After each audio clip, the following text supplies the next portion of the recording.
ಅಣು ಅಣುವು ಚದುರಿ ಹೋಗಿದೆ. ಜೀವ ಚೈತನ್ಯ ಕಳೆದುಕೊಂಡು ಊರಿಗೆ ಊರೇ ನಿತ್ರಾಣವಾಗಿದೆ. ನೀರಾದರೂ ಸರಿ, ರಕ್ತವಾದರೂ ಸರಿ ಎಂಬಂತೆ ಭೂಮಿ ಬಲಿಗಾಗಿ ಕಾದಿದೆ.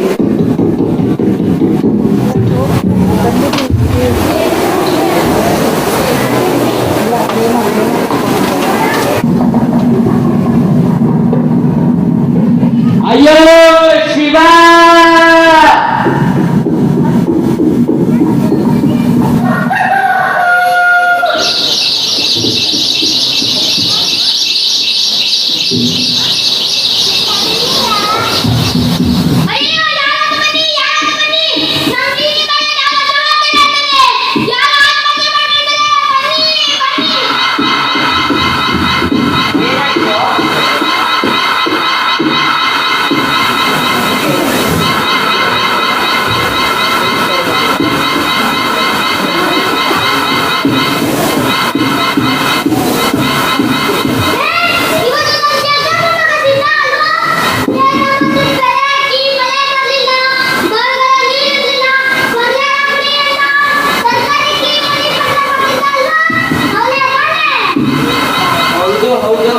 ಅವನೇ ಪಾಪ.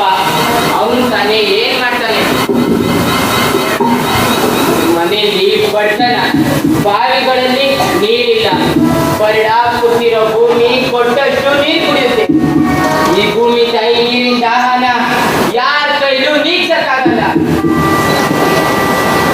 ಬಡ ಬ್ರಾಹ್ಮಣ ಅವನು ತಾನೇ ಏನ್ ಮಾಡ್ತಾನೆ? ತಿಂಗಳು ತಾನೇ ಮರಿಗೌಡ್ರ ಮಗ ಇದೇ ಬಾವಿಗೆ ಸತ್ತಿದ್ದ ಅಲ್ವಾ?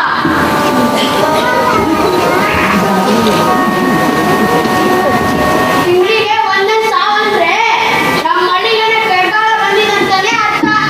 ನಮ್ಮ ಕಡೆ ಏನು ಮಾಡಕ್ಕಾಗಲ್ಲ.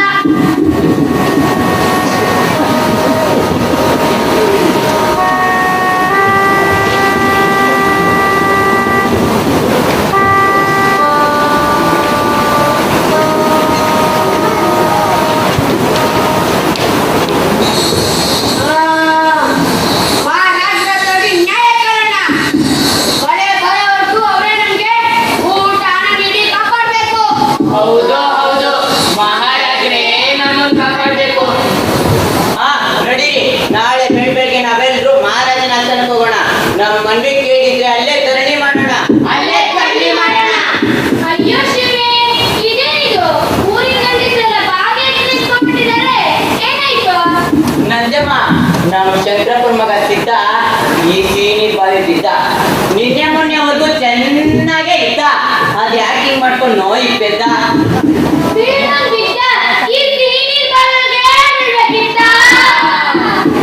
ಈಗ ಕುಡಿಯೋ ನೀರು ತರೋದಕ್ಕೆ ಊರೊಳಗಿರೋ ದೇವಸ್ಥಾನ ಬಾವಿಗೆ ಹಾಕ್ಬೇಕಾ?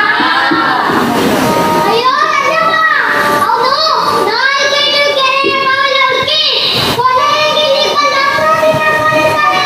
ನಾನು ಕೂಡ ಹೋದರ ಯಾವ್ದಾದ್ರ ಬಾವಿಗೆ ಅಂತಿದ್ದೆ. ಆದ್ರೆ ಊರೆಲ್ಲ ಬಾವಿಲು ನೀರೇ ಇಲ್ಲ. ಅದಕ್ಕೆ ಮಳೆ ಬಂದು ತುಂಬಿ ಆಮೇಲೆ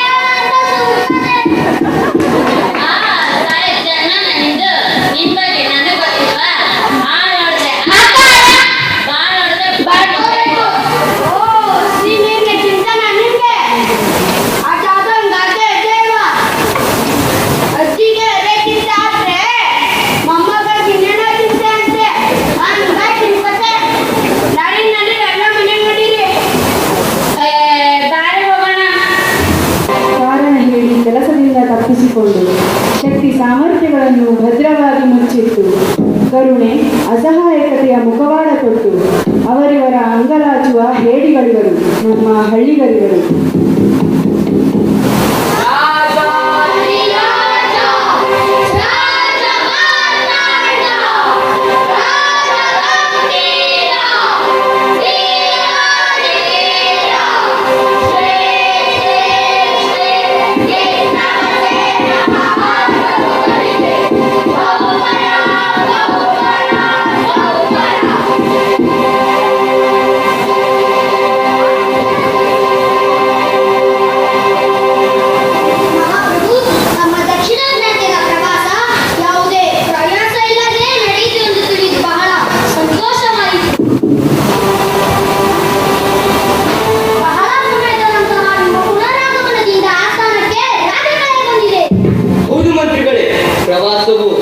ಕ್ಷೇಮವಾಗಿದ್ದಾಗಿತ್ತು.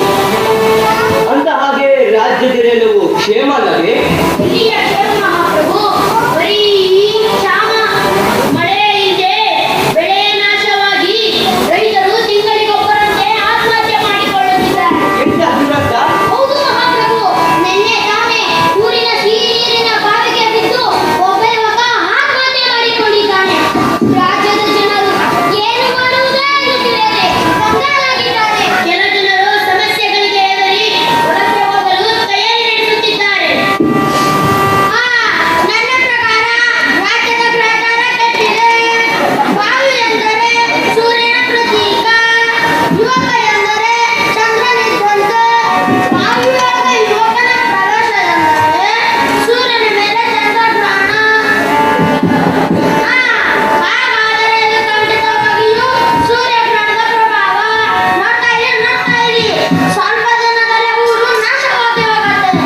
ಆಕಾಶ ಕೆಳಗೆ ಬೀಳುತ್ತೆ, ಪ್ರಳಯ ಆಗುತ್ತದೆ. ಪುರೋಹಿತರೇ, ನಿಲ್ಲಿಸಿ!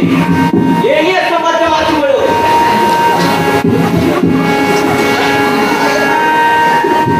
ಪ್ರವೇಶವಿಲ್ಲ, ಯಾರಿಗೂ ಪ್ರವೇಶವಿಲ್ಲ.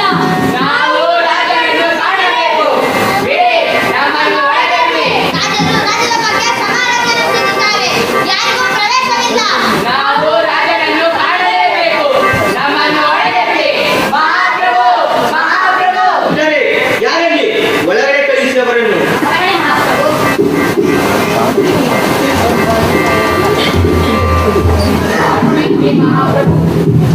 ನಮಸ್ಕಾರ, ಎದ್ದೇಳಿ.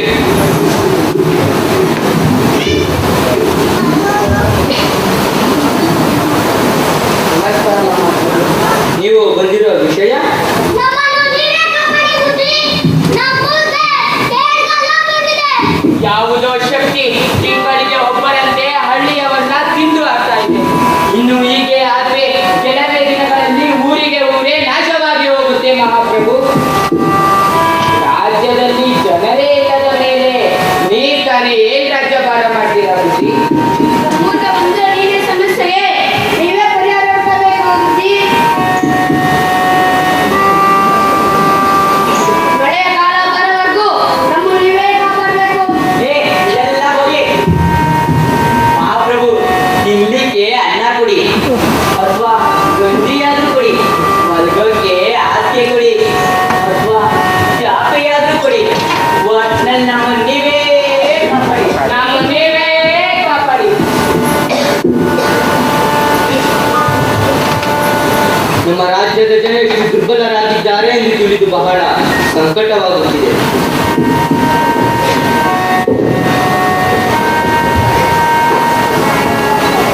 ನಿಮ್ಮ ತೋಳುಗಳಲ್ಲಿ ಶಕ್ತಿ ಇಲ್ಲವೇ? ನಿಮಗೆ ದುಡಿದು ತಿನ್ನಬೇಕು ಹಠ ಇಲ್ಲವೇ? ಮಾರಿ ಮಾರಿ, ಇದೆಲ್ಲ ಮೂಢನಂಬಿಕೆಯ ಬುದ್ಧಿ ಇಲ್ಲವೇ? ಕಷ್ಟಪಟ್ಟು ದುಡಿದರೆ ನಿಮ್ಮ ಕೈಲಾಗದೇ ಇರುವುದು ಏನೂ ಇಲ್ಲ. ಮಹಾಪ್ರಭು, ಇದೆಲ್ಲ ನಮ್ಮ ಶಕ್ತಿಗೆ ಮೀರಿದ್ದು. ನಮ್ಮ ಕೈಲೇನೂ ಆಗೋದಿಲ್ಲ. ನಮ್ಮ ನೀವೇ ಕಾಪಾಡಿ ಬುದ್ಧಿ, ನೀವೇ ಕಾಪಾಡಿ.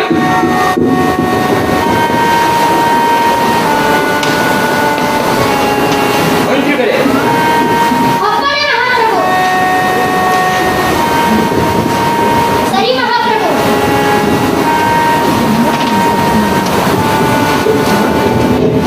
ನಾವೆಲ್ಲ ಸಮಾಲೋಚನೆ ನಡೆಸಿ ಒಂದು ಪರಿಹಾರ ಹುಡುಕುತ್ತೇವೆ. ನೀವೀಗ ನಿಶ್ಚಿಂತೆಯಿಂದ ಮನೆಗೆ ಹೊರಡಿ. ಸರಿ ಬುದ್ಧಿ. ಮಹಾರಾಜರಿಗೆ ಜೈ! ಮಹಾರಾಜರಿಗೆ ಜೈ! ಮಹಾರಾಜರಿಗೆ ಜೈ!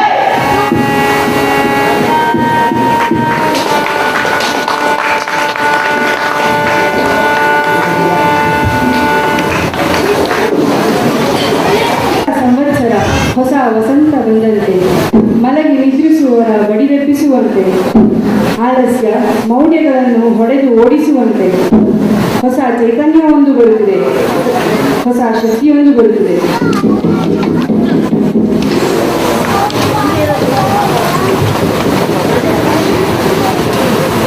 ಏನ್ ಒತ್ತರ ಕುಂತೀರಿ?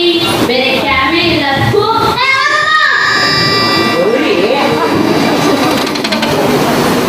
ಗೌರಿ, ಒಂದು ಕುಡಿಯಕ್ಕೆ ಕೊಟ್ಟಿಯಾ? ಆ ನೀರ ನನ್ ಚಿನ್ನ ಸರ ಬೇಕಾದ್ರೆ ಕೊಟ್ಟಿನಿ. ನೀರ್ ಕೊಡಾಕಿಲ್ಲ. ನೀರ್ಗೆ ಎಷ್ಟು ಕಷ್ಟ ಪಡ್ಬೇಕು ಗೊತ್ತಾ ಈ ಊರಲ್ಲಿ? ಹೋಗಾಚೆ.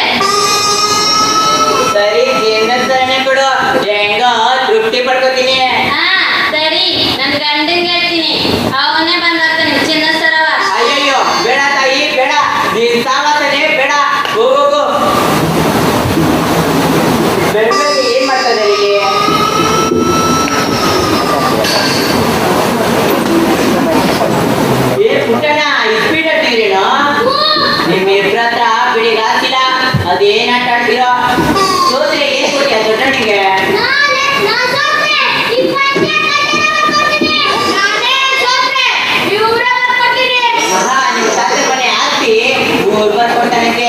ನೋಡ್ದೇನಂತಮ್ಮ ಇವ್ನ್ ದಿಮಾಕು. ನನಗೂ ಅದೇ ಹೇಳ್ತಿ ಗೊತ್ತೀಯಾ? ಹೋಗತ್ತೆ ಶುಲ್ಕ ತರತೀನಿ ಬೇಡ. ಧನ್ಯ ಬೇಡ ನಂಜಮ್ಮ, ಎಲೆ ಬೇಕು ಎಲೆ. ತಗೋ ಹಾಳಾಗ್ ಹೋಗು.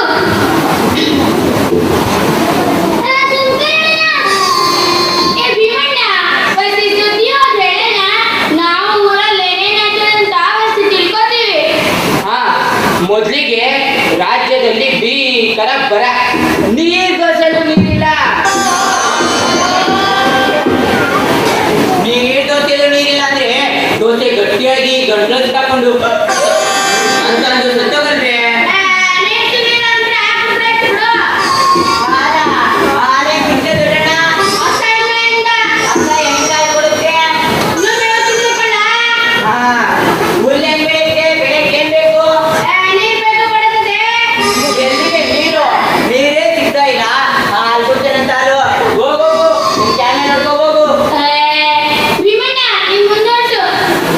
ನೀರಿಗಾಗಿ ಜಗಳ, ಇದ್ದಾಳೆ ತಂಬಿಗೆ ಅಂತ ತಲೆಗೆ ಹೊಡೆದು ಮಹಿಳೆಯ ಭೀಕರ ಕೊಲೆ. ಯಪ್ಪ ಶಿವ, ಮೊದಲು ನಮ್ಮನೇಲಿರೋ ಇತ್ತಾಳೆ ತಂಗೇನೆಲ್ಲ ಮಾರ್ಬಿಡ್ಬೇಕು. ನನ್ನ ಹೆಂಡತಿ ಸಿಟ್ಟು ಬಂದು ತಲೆ ಕೊಡಿದ್ರೆ ಏನ್ ಗತಿ? ನೀ ಸುಮ್ಕಿರ್ಲ. ಭೀಮಣ್ಣ ನೀನ್ ಮುಂದುವರ್ಸು. ಕೆರೆಗಳಲ್ಲಿ ನೀರಿಲ್ಲದ ಕಾರಣ ಮೀನುಗಳೆಲ್ಲ ಅರಬ್ಬಿ ಸಮುದ್ರದ ಕಡೆಗೆ ಪ್ರವಾಸ ಕೈಗೊಂಡಿವೆ.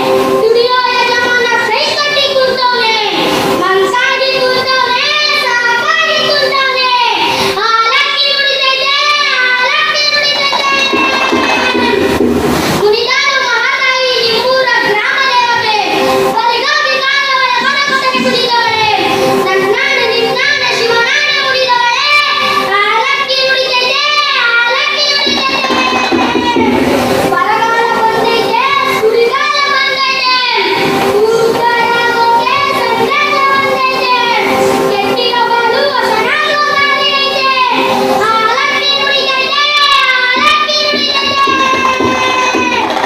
ಸ್ವಾಮಿ ನಿಮ್ಮನ್ನು ಈ ಮತ್ತೆ ನೋಡಲಿಲ್ಲ. ಯಾವ ನಿಂಗೋ ಏನಂತ ಹೇಳಲಿ ಏನಂತ ಆಡಲಿ. ನಾನಿರೋ ಊರೇ ನನ್ನೂರು.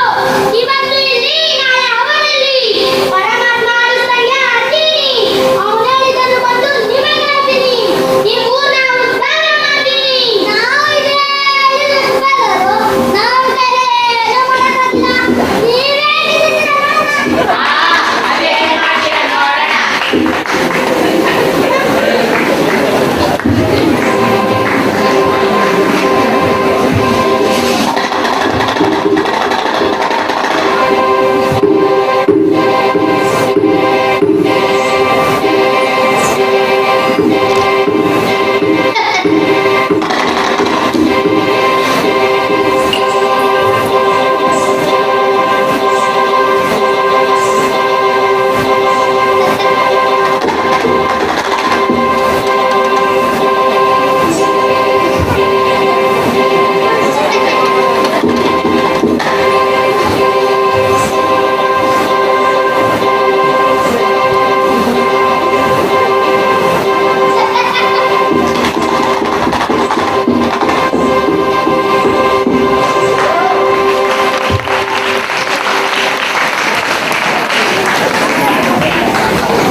ಕಾಂಚಾಣದ ಸದ್ದು, ಕೈ ಇಟ್ಟಲ್ಲೆಲ್ಲ ಕಾಸು, ಮನೆಯಲ್ಲೆಲ್ಲ ಐಶ್ವರ್ಯ, ಬದುಕನ್ನು ಬದಲಾಯಿಸುವ ಸಂದೇಶ ಬಂದಿದೆ. ಊರು ಸಮೃದ್ಧಿಯಾಗುವ ಸಮಯ ಬಂದಿದೆ. ಸಂದೇಶ ಬಂದೈತೆ ಸಂದೇಶ ಬಂದೈತೆ ಊರು ಉದ್ಧಾರ ಆಗೋಕೆ ಸಂದೇಶ ಬಂದೈತೆ ನಿಮ್ಮೂರ ದೇವತೆಯ ಸಂದೇಶ ಬಂದೈತೆ ಗಮನವಿಟ್ಟು ಕೇಳಿ ಗಮನವಿಟ್ಟು ಕೇಳಿ ಸಂದೇಶ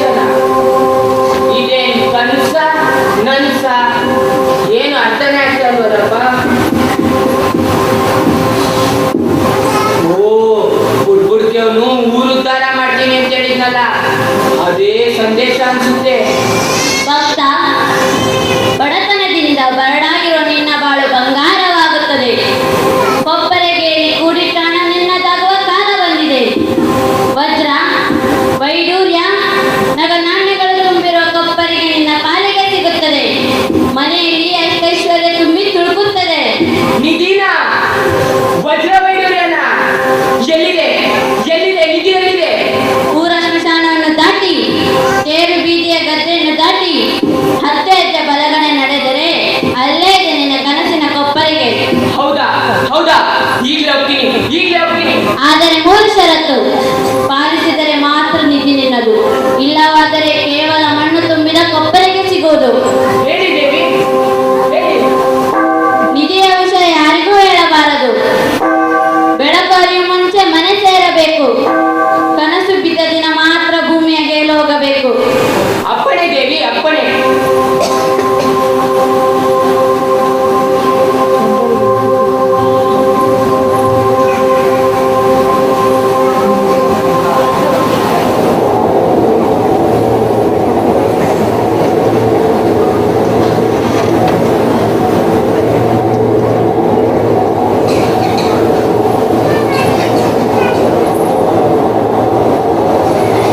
ಅಬ್ಬಾ, ಸ್ಮಶಾನ ದಾಟಿದಾಯ್ತು.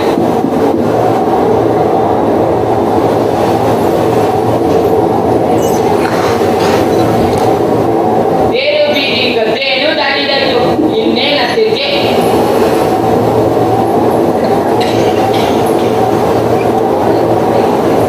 ಓ, ಇಲ್ಲೇ ಅನ್ಸುತ್ತೆ.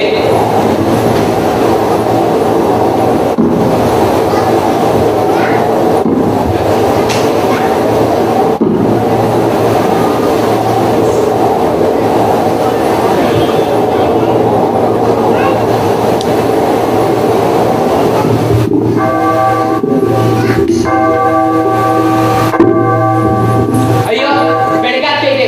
ಬೇಗ ಮನೆ ಸೇರ್ಕೋಬೇಕು. ಭಕ್ತ, ಬಡತನದಿಂದ ಬರಡಾಗಿರುವ ನಿನ್ನ ಬಾಳು ಬಂಗಾರವಾಗುತ್ತದೆ. ಕೊಪ್ಪರಿಗೆ ಗಿಡಾಮಿನ ಕೊಪ್ಪರು, ವಜ್ರ ವೈಢೂರ್ಯ ತುಂಬಿರುವ ರೋಗದಿಂದ ನಿಂತದ್ದು. ಮನೆಯಲ್ಲಿ ಅರಸರು ನಿಲ್ಲುತ್ತದೆ. ಪುನಶ್ಚರಣಾಗಿ ದೇವರಿಗೆ ದಾಟಿ 10 ಜಗತ್ತಿಗೆ ಅನೇಕ ತನ್ನ ಕೊಪ್ಪರಿಗೆ. ಭಕ್ತ, ಬಡತನದಿಂದ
ನಿನ್ನ ಬಾಳು ಬಂಗಾರವಾಗುತ್ತದೆ.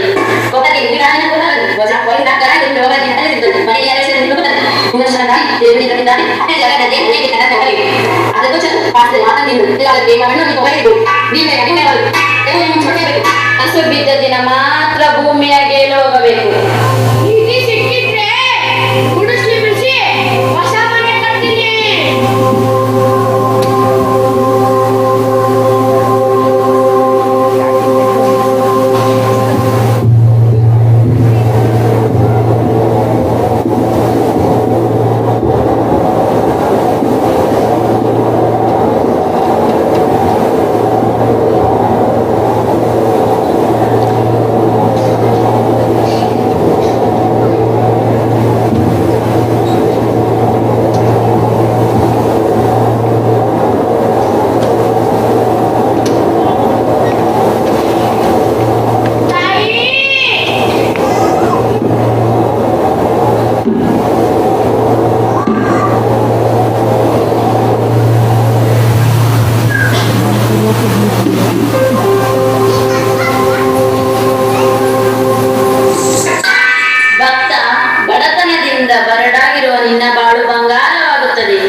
ವಿಮರ್ಶನಕಾರಿ ದೇವರಿಗೆ ಕಟ್ಟಿದ್ದಾರೆ ಅದೇ ಜಗತ್ತದೆ ಅನೇಕ ಜನ ಹೋಗಲಿ ಅದಕ್ಕೋಸ್ಕರ ಪಾಠದಲ್ಲಿ ಮಾತಾಡಿ ದೇವರನ್ನು ಹೊರಗೂ ಹಸು ಬಿದ್ದ ದಿನ ಮಾತ್ರ ಭೂಮಿಯ ಗೇಲು ಹೋಗಬೇಕು.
ಬೆಳಗಾಗ್ತೈತೆ ಬೇಗ ಬೇಗ ಮನೆ ತಿಳ್ಕೋಬೇಕು.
ಈಗ ನಿಮ್ ಶಕ್ತಿ ಏನೆಂದು ನಿಮಗೆ ತಿಳಿತಾ